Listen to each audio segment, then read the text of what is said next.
Okay, well guys, let's do it.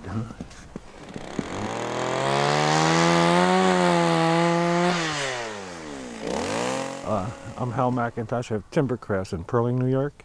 I do chainsaw carving and I have a book and video series on how to do chainsaw carving with a new book coming out next month. We're going to carve a small bear here today, and what we're going to do is use this log here, and first we're going to make this cut and then a cut down for the ears and then come in. Then we're going to make a cut down for the front of the nose, come in. One about this size takes about an hour. In competition we do them in 45 minutes.